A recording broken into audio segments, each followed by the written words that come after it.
when you hear the word marketing, do you disassociate and run for the hills? Do you bury your head in the sand and post another story on Instagram and be done with it? You are not the only one, but sharing what you have with others, spoiler, that's all it is, isn't that hard. In fact, even the expert are just winging it, so relax. Spoiler, winging it is the definition of marketing. At the end of May, I visited the Berlin Wedding Wool Weekend, which had nothing to do with anyone's wedding.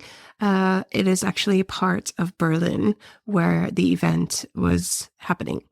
I met and interviewed some wonderful fiber business owners there, and I shared that report in episode 84. One of the businesses there was Wundersie, and it is run by Anna und Heidrun. I'm saying Anna und Heidrun, Anna and Heidrun. And I immediately spotted their consistent branding, their style, their unique products.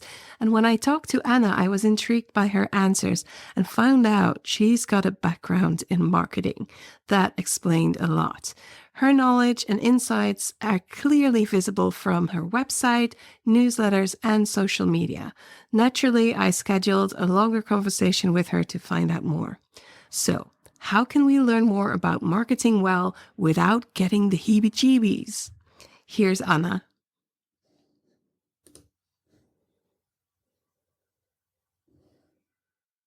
Anna, I'm so glad you're here. Welcome to the Pattern Shift podcast. Hi, Saskia. Thank you for inviting me to your podcast. Yeah, I'm excited. Your brand just stood out to me in Berlin, and I really had to talk to you and learn a little bit more than just the short conversation we had in Berlin. So how about we start off with a little bit of a kind of a quick fire short questions so that we can get to know you a little bit. Okay, let's do it. Okay. What has your day been like so far? Very busy. I usually knit till very late at night. And then I wake up something like 6:30 because I have to wake up my kids, bring them to school, and then I start my day, my work, something like 9, 10 a.m. And I'll give you a sentence with some empty parts in it. And I'll first say the sentence and then I'll ask you to fill in the parts. So I help people ... because or so that they ... I help people to be proud of their craft, of their knitting, of what they can do with their hands. I help people to start knitting because it's worth sharing. You should be proud of what you do with your hands, of what you can knit for yourself. And because knitting is really like a meditation to me, and it's worth, trying to switch off from your smartphone and do some knitting, change the perspective and slow down. Yeah, slow down. Yeah. So is your business your main occupation? Or do you have family? You mentioned your family. Yes, of course. Family is my another occupation, but in the context of business, I do Wundersie full time, but I also parallel to that I have my clients. Well, I have one client at the moment whom I support with marketing, with social media marketing. Right. Yes. That immediately makes it so clear why you stand out so much. How many years have you been in business, in this Wundersie business? Well, like almost a year. Almost a year. Very short. Yeah, very short. Like from the moment we registered our company, it's been almost a year. But of course, we started, prototyping before, so maybe 2 years now. Yes, right. Yeah. And so far, what do you consider your biggest success? Oh, Well, that we started from scratch, and we are. It's we are not there where I imagined us or wished us to be, but we are growing organically at the moment. From month to month, we are growing in terms of figures, and that's my biggest achievement, because it's not just the figures for me. It's the way I do it, the way I open up. I go online, I do social media, I show myself, and it's a lot of about mindset as well. Hmm. Just quickly, you say we because it's you and your mother-in-law, right? And my mother-in-law, we registered together as equal partners. But we also have my husband, who supports us with our B2B clients. Right. And we also have a designer, and a person who supports me with the content, with the cutting the content. So I have a small team. Wow. Yeah. So quickly a team already. But like a family is a team in itself. And if they are willing to participate, there you are. There's your team. It's Uh, it's it's a great support, yeah. yeah. Sounds amazing. So we talked about your biggest success. I think that's a big success. And anything that has been that you can label a failure, or if a failure is a little bit too much, a disappointment so far that you are willing to share? Oh, I love sharing disappointments. Oh, well, maybe I made a decision at the beginning of this year to do Wundersie full time. Like I said, I don't want to have any more clients. I want to completely concentrate on our brand. It's I don't see it as a failure, but I think it was maybe a bit of a rush decision, because I imagined us having a much more, how do you say it, Umsatz in English, revenue, Yeah, yeah. but it's not the case. And so I had to go back to my clients, because I need to earn something. I'm not, we are everything we earn with Wundersie, we reinvest in this business. So I need to leave for something. And that's why I had to go back. But I think it's part of the process. Oh, and your business is still young. I mean, Yes, I it know. is. Yeah, it's like, that's why I'm saying it's not quite a failure, but I always rush things, and I want You're right now excited. everything what I dream of, and that's what I learned. Don't rush things. Mm. Yeah. You will be there where you want to be. Just do your thing constantly, day to day, and you will be there. Yeah. That's kind of the next question is what took you years to learn? Well, maybe this didn't take you years to learn, but it's definitely a big thing to learn, to trust the process and take it Yeah, one step yeah. at a time. Yes, I mean, I've been freelancing, like I'm doing this whole, my own business since 3 years. Before, I was working in an office, I was working in a big American company, and I was an auditor or a revisor. Yeah. I was employed, and I was getting my salary. And these 3 years, I'm freelancing, and I'm doing marketing. It's been so transformational, and the big thing I learned is to trust the process, not to rush the things. Yeah, this was my big learning. Yeah. Yeah. Is there any part of running your business so far that you uh, absolutely, absolutely adore and love and want to do all of it all of the time? Yeah. I mean, creating a product, doing those all cute, beautiful things for our shop. Yeah, the wool, the products we produce ourselves, or the products we buy somewhere else and then sell in our shop. All this cute stuff. Yeah. I really like it. Creating this also in my house where I live with my family. It's a beautiful thing we did inside. That's what I love. That's what I love. Creating this atmosphere, this coziness. Yeah, gezelligheid, we say in the Netherlands. Gezellig. Yeah. Yeah, And coziness. that's what I do in my business on our website, on our online shop. It's very aesthetical. Mm-hmm. Yeah. And that's what brings me a lot of joy. And then packing the product, doing it all really beautiful, nicely. And like, so that the person who unpacks it, like, wow, and like, this is so beautiful. And then you have a better mood. You're cheered up. And yeah, this.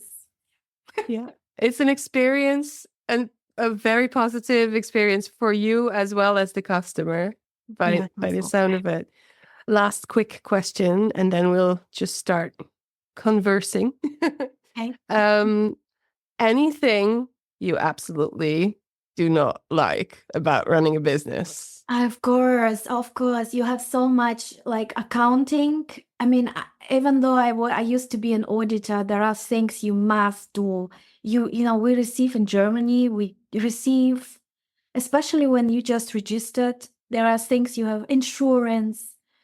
There are so many things you have to deal, like all those bureaucratic papers, Yeah. and accounting, doing the books, and Yeah. this all, yeah. I have to do it, and no matter how I feel, I have to do it, and Mm-hmm. and I do it. I like to do it when I'm in a mood for it. Yeah. But but you have to do it till the quarter end, and no, it doesn't matter if you're sick or tired or you want to knit. You have to do these things, and that's what I hate. The questions that I receive sometimes from the others who dream of doing a small business is like, Anna, how did you register? Like those Yeah. bureaucratic Yeah. questions, those, especially in Germany, because if you make a mistake, you they will not be nice to you. This No, no. But Finanzamt. that's why I think it's I mean for me personally, and I think for a lot of people, especially if you get that like tight feeling in your throat when you talk about when we talk about these things, one of the best things that you can do is as soon as you can afford to pay somebody to do it, just to hand it over and let somebody take care of it that one knows what they're doing and two doesn't mind doing it because they are getting paid for it. And but almost all of the time you have to do these things yourself in the beginning. And of course I did, and of course I know what to do, but I feel like I'm not the person to teach you those kinds of things. And that is somewhere else. I can do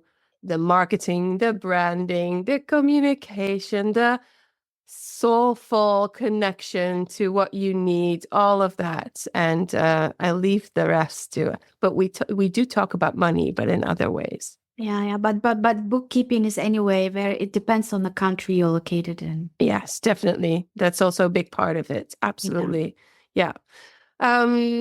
So, well, I think we got to know you a little bit from this. We know your likes, your perhaps dislikes, how long you've been on this path, the fact that you're doing pretty well, and your wishes for the future. You still have enough to wish for. What we didn't mention is what is the unique thing about Wundersie? What do you offer your customers?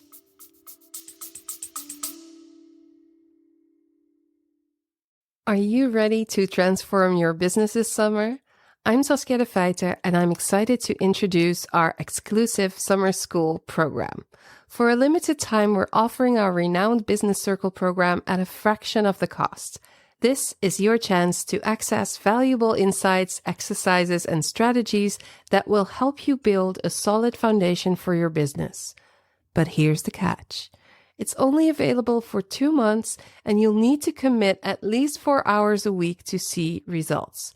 This program is perfect for self-motivated individuals who are ready to put in the work. While there are no live Zoom calls or one-on-one sessions as there are in the full program, you'll have access to our supportive community where you can connect with like-minded entrepreneurs and get your questions answered. Don't miss the opportunity to invest in your business growth at an unbeatable price. Join our summer school program now and take your business to the next level. Visit our website or contact me today to learn more and secure your spot. Remember, spaces are limited and this offer won't last long. Act now and make this summer count for your business.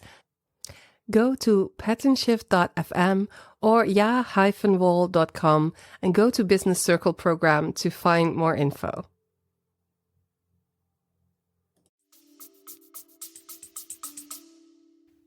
Well, we want to, sorry, maybe it sounds a bit big, but modernize, transform this market because I'm tired of products which I just made just to be sold, like plastic, wool that is mainstream, some accessories for knitting that I just not like not nice. They just the market is flooded with stuff with which when like if you look on Amazon, like you look at this project bags or something, you're like, what? I would never want it for myself. I want something nice. I want to get it out of my bag when I'm in a train knitting, and I want to have it a nice thing and be proud of it and show it, have something elegant, and not some crap.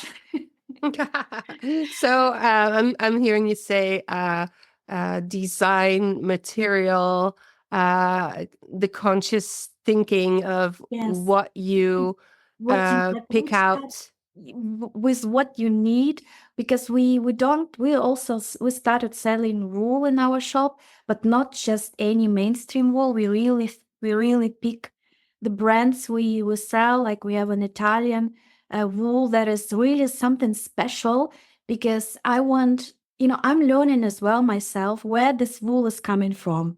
And I also wish that the others would also think, okay, where are my materials coming from? Okay.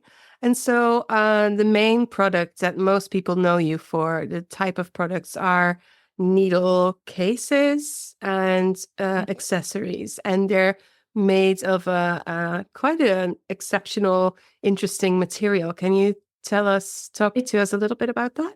Yes, the material is called leather paper or Papier in German. If we compare it to the Levi's jeans label, Yeah. I think they do it now from this material as well. It's not leather anymore. It's Right. leather paper. So it's really a stable, robust material.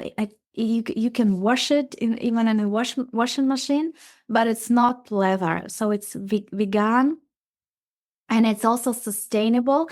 And it's sustainable because we buy this material in Germany in a small fabric, which they would otherwise burn it because it has some small imperfections and they cannot ship it to their final customers. But we buy this paper with small imperfections. We cut our products, without, of course, those imperfections, but we save this paper, which is an amazing material. Yeah, and we produce our knit and needle organizers out of it. Again, right? Like we are trying to not to create more damage with our business where we can. Yeah.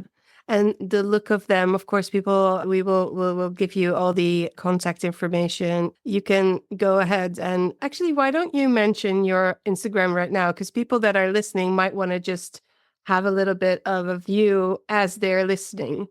Yeah, well, that's my name, Anna. Point Allers. Yeah, so That's also our Instagram, because I'm sort of a personal brand behind our brand, and that's why that's also where our business is running, on my page, on my account. Yeah, so that's ANNA dot ALLERS.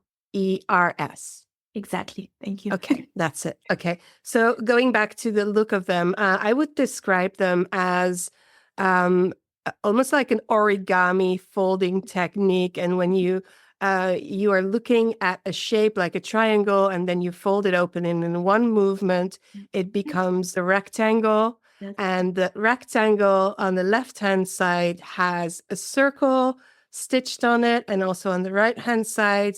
And the circles are stitched with crosses. And so that gives you little pockets where you can put in your circular needles, and also your sock needles. I think they'll fit as well, and maybe some small items.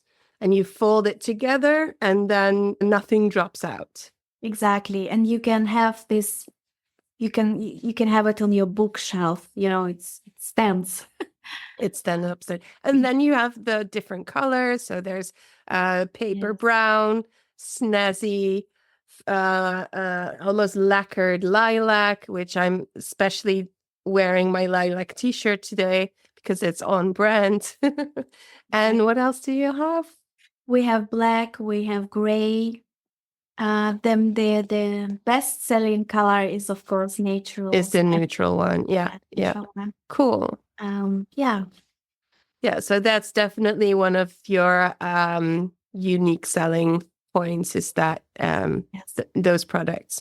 Yeah, the uniqueness of them, the innovative design is, yes. Definitely, there's nothing like that on the market, not that I've seen in any way. And the way they're produced and the way they look, all of it together makes for a unique product. I love them. It's great. It is because, and this kind of lands us into the realm of values. It is because I have so many needle cases that I would have to throw away really well-functioning items that I do love. Otherwise, I would just, if I'd have crap or things I really didn't like, or if I was ready for an upgrade, I would totally make a bookcase with them because they're so pretty and useful and great. So values, you already talked a little bit about thinking about the environment. Is there anything about your business that you particularly what are particular things that you think are important in running a business, in dealing with customers? Yes, it's a good question. Like, because we are all competing, to be honest. We are all competing with Amazon, right? Mm-hmm. All and small. So we have to be personal. We have to be there for our customers, because I cannot write to Amazon and ask my questions, but my customers can write to me, and I will always help them to pick up the wool for the project or pick up the right case for the needles. So this is the most important for small business, to be like reachable. And that's why we try to have a telephone number, email everywhere, and communicate everywhere you can contact us. And that's what people do. Write us an email, ask us. We are there for you. Yeah, and you're also very visible on your website and on social media. I think that's one of the interesting things that I want to go a little bit deeper to talk to you about this, because what I experience with my clients a lot of the time is they are too shy to show their faces. And what you then get is, going back to the Amazon thing, is that you land on a website and you don't see a face and you just see products, and it feels very businessy, and you miss the kind of connection that you could have made with your customers. Yes. And I think you're doing a really good job with that, but you're also heavy on the social media. What would you say to people who are not comfortable in being on social media as much? Well, what helps me is doing it together with my mother-in-law. Like, she's one of the shy person. She didn't want to do videos with me, and we did this together, and I was supporting her, and it helped me also. Well, it's sort of, I had to do it because if she's shy, there is somebody from us who needs to be a face, who needs to be there, because exactly like as a small business, this is the biggest and one of the biggest advantages you have is that you are a person, and that's why people buy from you, because you are there. So you have to show yourself. Well, and I think you can do it. And there's a whole spectrum from not showing yourself to being a full content creator. There's everything in between. Find your format. Exactly. I started YouTube a couple of months ago, and I never thought it would be so easy for me. There is another social media like LinkedIn, which is a text. It's not really for us relevant for businesses like us. It's more, B2B. But I was also on LinkedIn for a while for my freelancing, and it was really difficult for me because it's a lot of text. It's not my format. I like a video. I just sit down and I chat and I talk. And then we're just working on my mindset, working with the coach who helped me to believe in me that, I'm worth what I'm telling, and whatever barriers I have in my mind, we worked on them. So it was also a process for me to step by step open up. And now I do YouTube and I'm like, wow, it's really, I really like it. And Yeah. So it's my did you decide on working with a coach for that reason specifically? Well, I was freelancing and I changed basically my profession from auditing to marketing. And I had a lot of, like, if I could, mind fucks, Yeah, you can say that. yeah, a lot of things like I'm not good enough.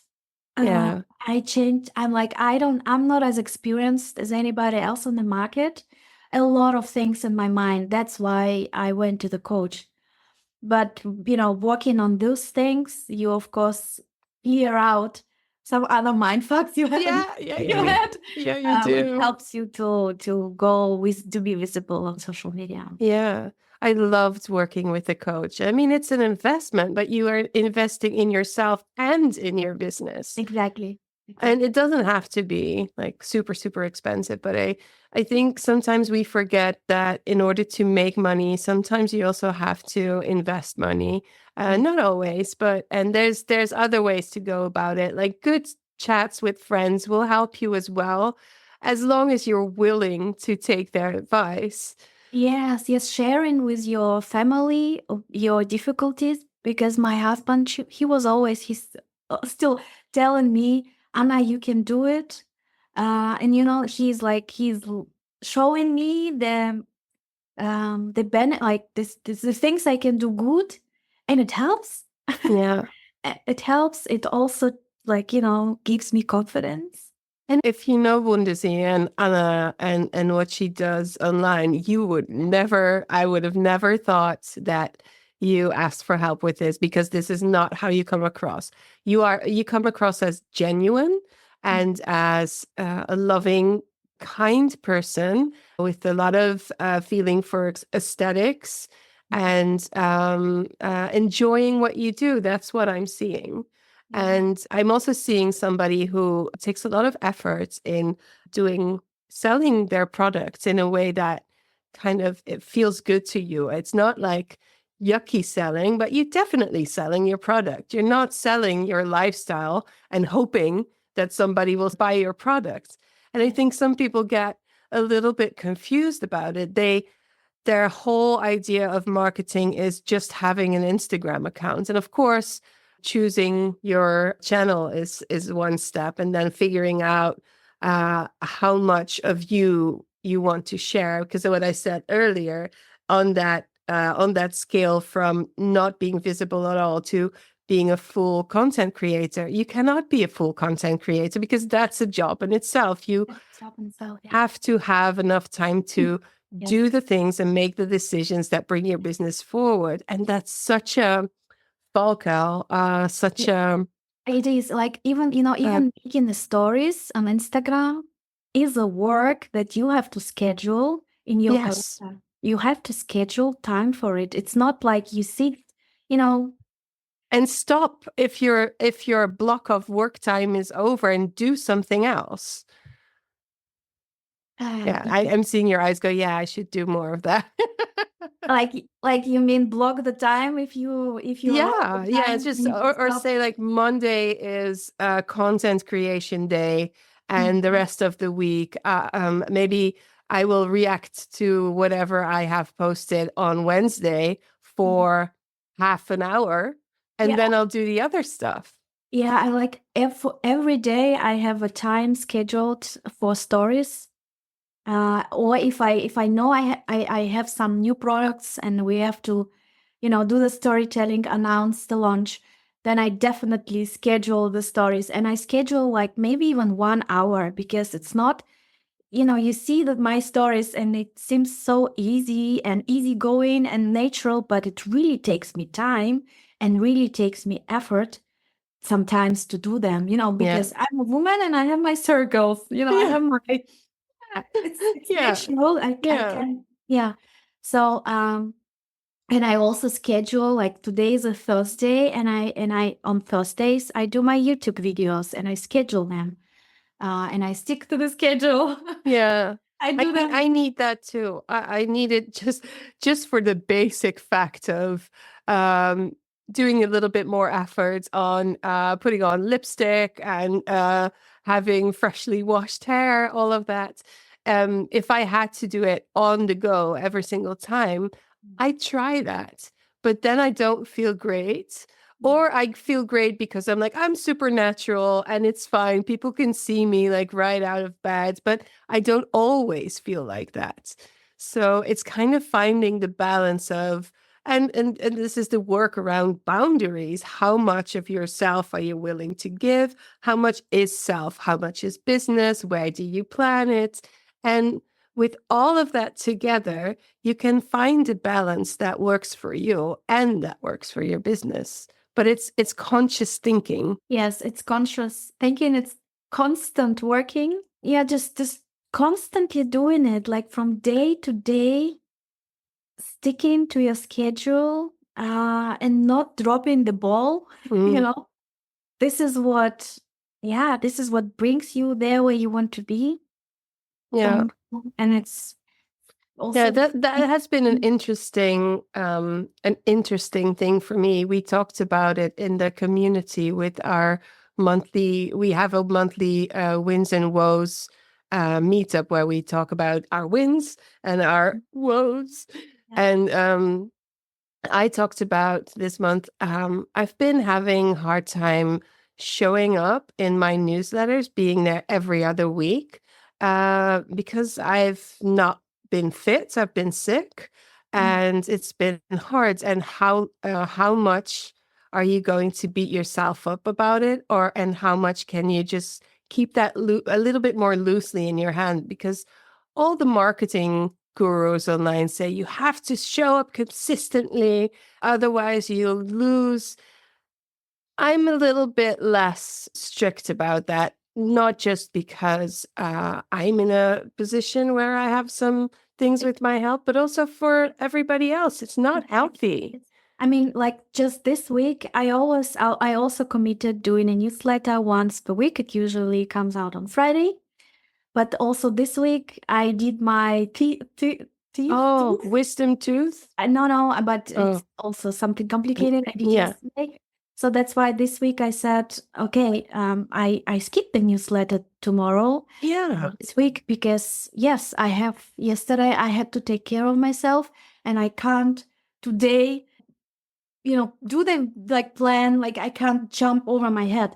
So I do the newsletter next week, and that's okay. It's the same like you do with sport, with with the diet. It's the same Yeah. process. You just you commit to yourself, you do it, you try to keep it constantly, but it's okay if you one time you skip it. You have a reason, and You're you human. come up. So you will do it next week. It's not like the way of thinking where my newsletter, I'm doing it for 3 months and I still have 10 subscribers. Okay, whatever. I'm not going to do it anymore. Mm, No, keep going, but think of how can you get the new subscribers. What can you do else? Because probably what you're doing is just not maybe the right thing, but don't stop it completely because it's just not working right now. yeah. And so when you make your content for social media, I mostly have seen Instagram, and I've also seen one YouTube video. Um, Mhm. when people land there, how do you what's the next place you want them to go? Are you trying to sell them to go and buy something on the spot? Do you want them to come back to Instagram? Do you want them to sign up for the newsletter? Do you have thoughts, ideas about that? Yes, and it's not. It depends on it's really well. When we talk about social media, first, for me, I have like now we are on Instagram, we are on Pinterest, like we are pinning every day. We are on YouTube with a weekly video on YouTube. Instagram, we do daily. We do also a newsletter, and also we do a blog, like on an online shop. And I also want to do LinkedIn, and I want to do YouTube in Russian. And so I think that you have to be everywhere. Like you have to develop your social media step by step so that you are really, if you want more customers, you have to be on a lot of platforms.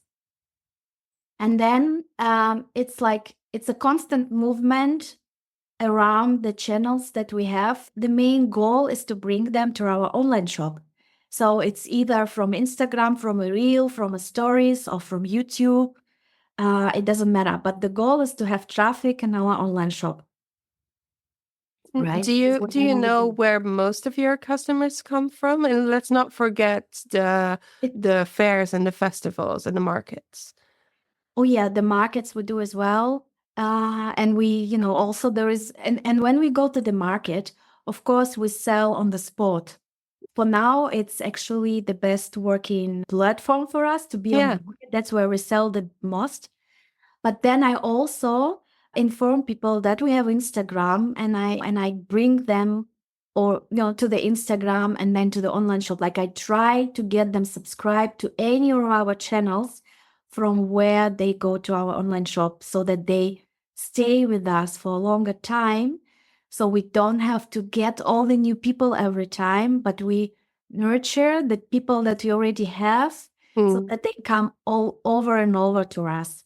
And why not put the emphasis on a newsletter so that they don't directly have to buy, but they're in your kind of bubble, a little bit more close to you, a little bit more information compared to Instagram, where they give you a little heart and they love it and they give a little heart and then they move on. Is there anything, do you have any plans or thoughts around that?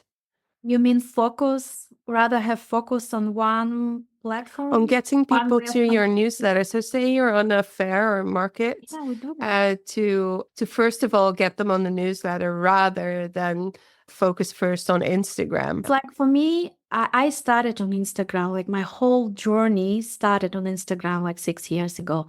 So for me, Instagram is a key. That's what I do the best. Yeah, you're comfortable. And I know how with my stories and with my storytelling, how then to, from the stories to bring people where I want them to go. So for me, Instagram is like a starting point. Yeah.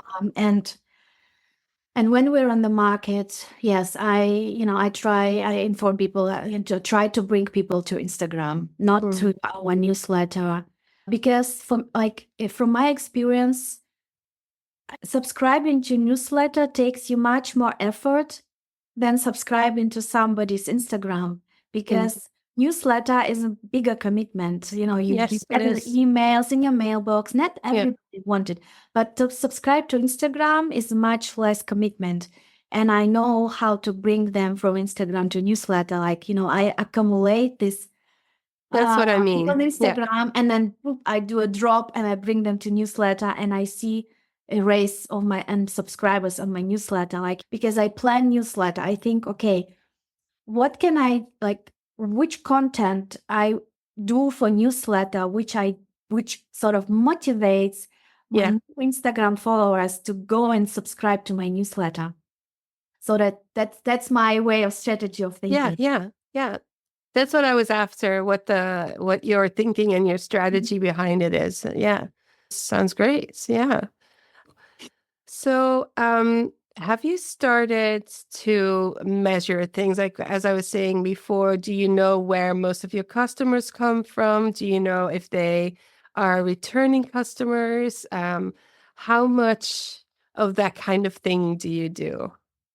Well, And yeah, we still do not enough, I think, and it's also not always easy to track with new guidelines.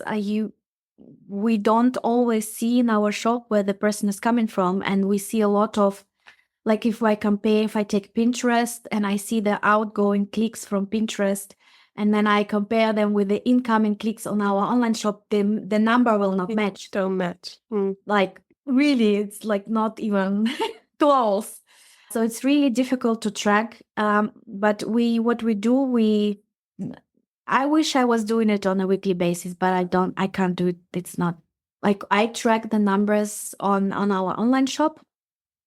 And also I check this Google, how do you call it on the Google? I forgot to Google. Yeah, but there, see, but I'm not doing it. But they're making it so complicated, and then they're changing everything around. Like, and that's why I think a lot of small businesses are scared of tracking numbers, but it could be super simple. It could be you've had a festival, then how much more did your sales go up in the next few weeks or not? Did you get more newsletters, subscribers? Those kinds of things can be simple to track, but tell you a lot.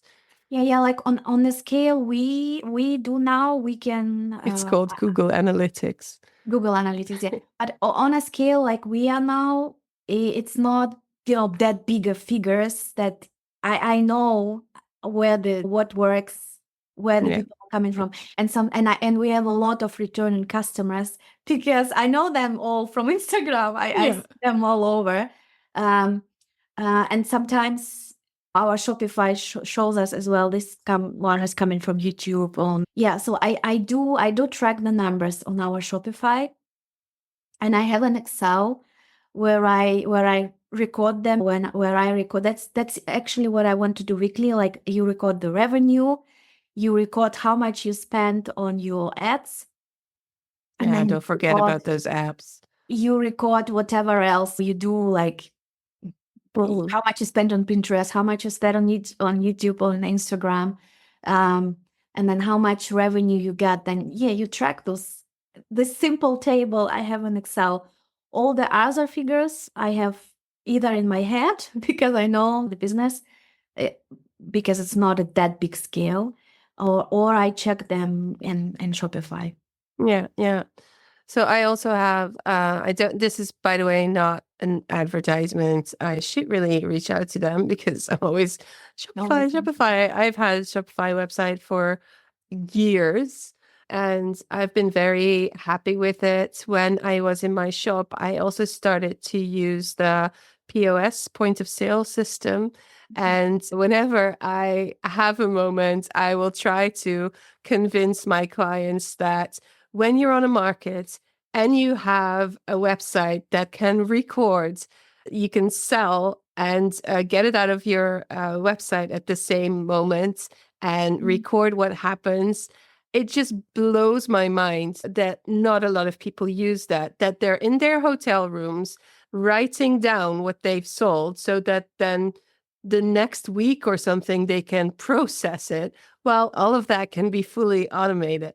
And of course, it costs a little bit of money, but it takes away so much of the work.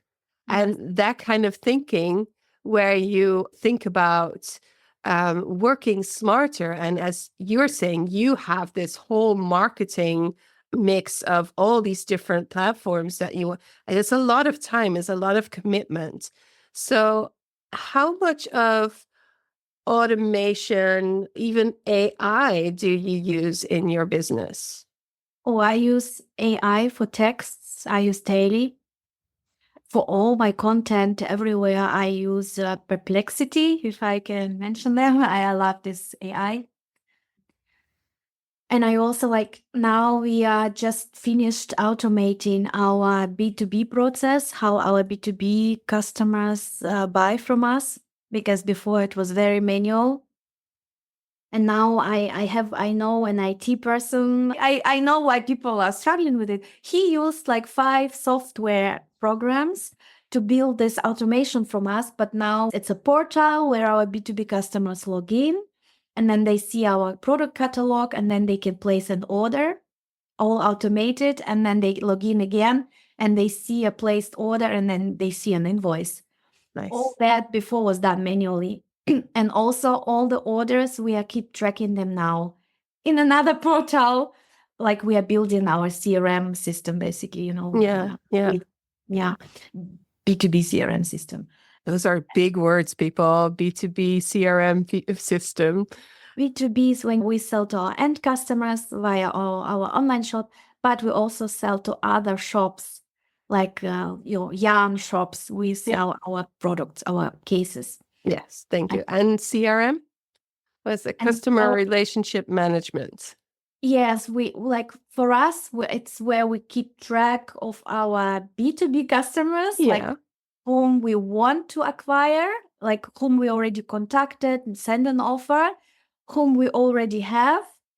And we also keep a track there of the orders, like per customer, We don't have that many yet, but that's the best thing about it. If you're willing to learn new things within your business and you start when the need is not huge, then you can slowly grow into it. And the other way around it can work as well. I have canceled my CRM system because it was doing too many things. I didn't need it. So I just put it into a Notion page. And another thing is my newsletter system. I was totally invested in getting the best newsletter system, and it was so complicated that I got it, but it wasn't fun anymore. So for that reason, I and this is a little bit of an advert. I have a little discount for you in the show notes, but that's the reason why I went to Flowdesk, because it looks great. It's easy to use. They have everything you need. And sometimes you don't need anything more complicated. But what happens is that people get intimidated and they freeze and they think, never mind, I'll just do Instagram. Yeah, and I suffer from it as well. I quite, whenever something new I want to start, I so much overcomplicate it in my head that like, okay, that's enough, Anna. You just start right now and just start like whatever. Just do with one simple step. Yeah. And when I start doing it, and I'm like, oh my God, why are you overcomplicating it? Exactly. And you asked me at the beginning about my failures, and that's sort of one of them. I was at the beginning, I was also, I get the best social media system so that when I post the content, it get posted everywhere, like butterflies. And then it costed me a lot of money per month. And at some point I canceled it because, like, Anna, come on, you're not there yet. Yeah. Oh, you can do it. You can post on Instagram and then you post on YouTube. You can, plan it. Maybe you post on YouTube 1 month and ahead, those shorts, And you don't have to do it daily at least, but you don't need a super complicated, expensive system for it or software. Yeah. Now, at least you don't. Yeah. And this is what I'm doing right now. So we are recording the audio, but also the video, because I have been thinking about for a while now to also show this on YouTube. But I'm still not sure, because that means if I do my solo things as well, people are just looking at me in this frame. And if it's a conversation, that's different. That's like more lively. So what, you just try it, Yeah, so that's what I'm doing. I'll just try it and see how it goes, and I'll put some lipstick in the drawer of my desk, and I'm ready to go. So yeah, trial and error, and basically that goes and I've said this before, one of the coolest things I've learned is that, especially when it comes to marketing in itself is a trial and error. What works for your customer? And of course, you can do some pre-work and talk to them and ask them questions, but you still have to figure out what works. And is the market changing, or are the platforms changing? Then you kind of need to feel into that and change and do that as well. Like the weird apps and the weird things that I've tried that I don't even remember the name of, but some things stick, some things don't. But make sure that you have enough energy and enough time to do the things you know are effective, but also where you feel Yes. good and relaxed. And if you're not great and good and relaxed, then find that piece where you can feel like that and where you can be authentic. And it's totally possible to be yourself and also kind of step a little bit outside of that comfort zone. That's Yeah. also part of running a business. It's just part of the deal. Yeah. Yeah. So that was a total solo rant.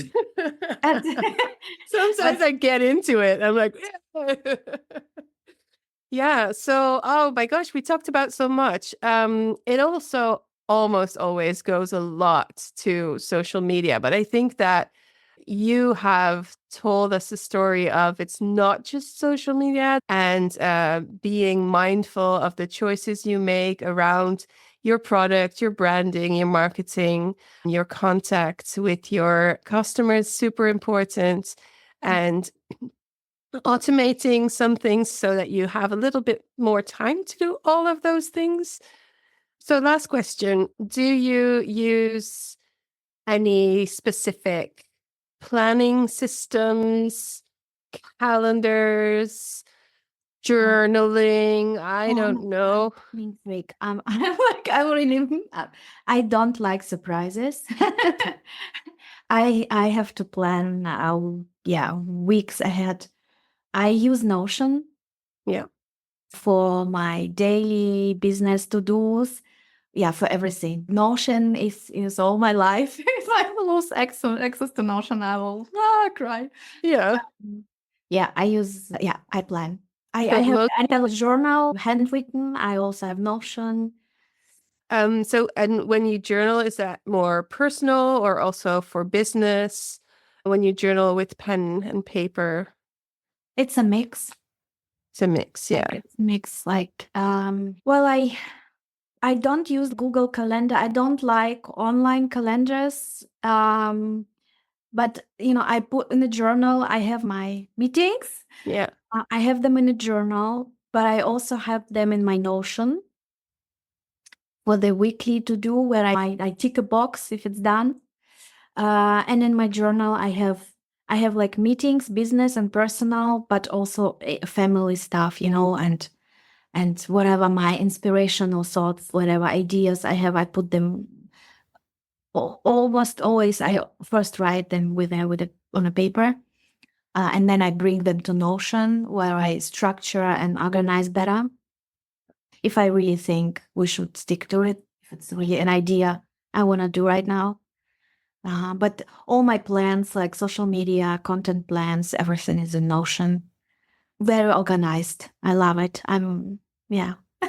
Yeah, very organized person. I force myself to becoming that person, and it's very useful. Yeah. So for me, obviously, I use bullet journal and Notion as well as digital calendars, because for things that I do with my family and making sure that things don't overlap with work.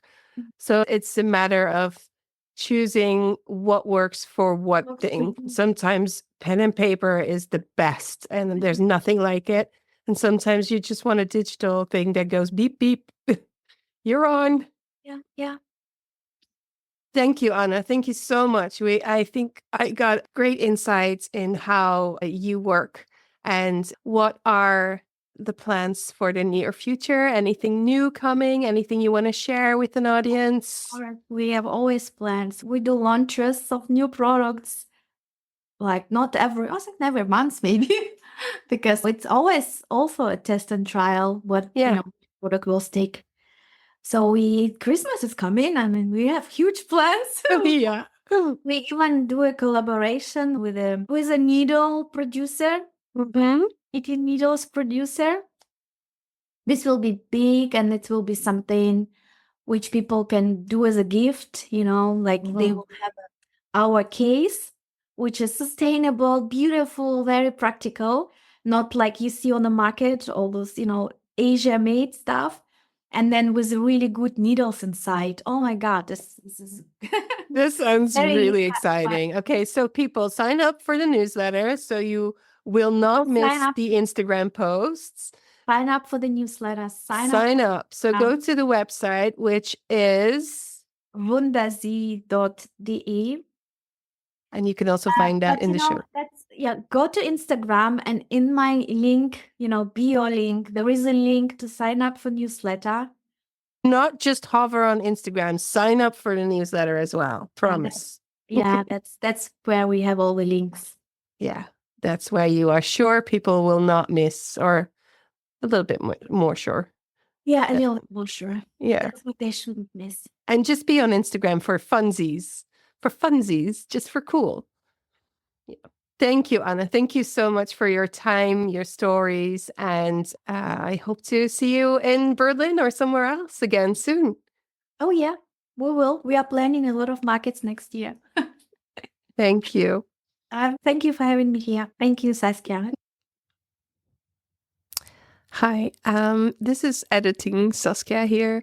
It was so amazing to talk to Anna of Wundersie, and it's been a while. Actually, we recorded this interview the 5th of September, which is more than a month ago. I have been away to the UK in the meantime, and I've also been struggling a lot, honestly, with my energy levels. I've had COVID, and then I had whooping cough. I didn't even know I could get that anymore because I was vaccinated as a kid, but apparently as an adult, you still can get it. And so I've been basically recovering and having very low energy and also kind of low mood, honestly. But I'm getting there. I'm getting back. My voice is weird in some of this interview. It sounds like I'm super emotional, but I promise you I wasn't. I just had a little bit of a creak in my voice because of all the coughing that I've been doing for the last 4 months, believe it or not. So the summer break has been a bit longer than usual, and I finally feel like I'm slowly getting back to somewhat of a normal energy level. I feel like I've been really susceptible to all kinds of things. Like I've had colds on top of it and everything. So the last couple of months, actually, I've been taking some more time for me. I've been crafting more, I've been reading more, and prioritizing my health and my well-being, because I'm not fun to be around if I'm exhausted. I can tell you that much. But things are looking up, and it's a nice, crispy fall autumn day out here in Rotterdam, and I'm enjoying the weather and hanging out in the garden with the chickens. I've been knitting my trachtenjacke for my husband, and it's endless rows of garter stitch. I've been sewing ski pants for myself with my sewing teacher because, it's kind of complicated, but I'm doing that. What else have I been doing? I've been spinning. I also help Lisette from Schapendraak at the Breidagen, so I was there for a day.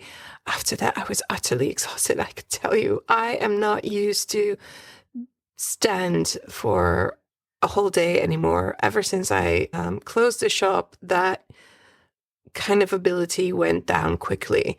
And I'm doing it again this Friday as I'm helping her again at another festival. Oh, and I wanted to mention that Anna was talking about working together with a needle producer. And ever since we recorded this interview, she has talked about on Instagram what needle producer this is. And I thought it was a big deal. So let me share this with you.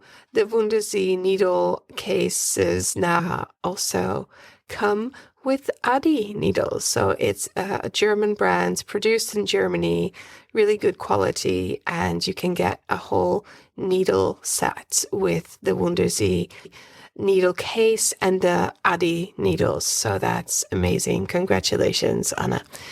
Okay, I will talk to you next time. Or, no, yeah, I will. I will be talking to you, and hopefully you will be listening. Thank you. Bye.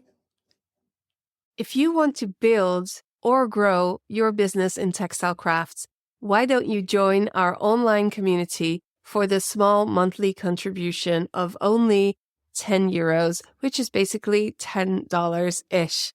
You get to hang out, learn from, and share your business and your personal craft journey with all the lovely people there. Support the podcast at the same time, and you get everything wrapped into one loving package. I would love to welcome you there. Go to patternshift.fm and click community. And while you're there, sign up for our emails so you'll never miss a thing.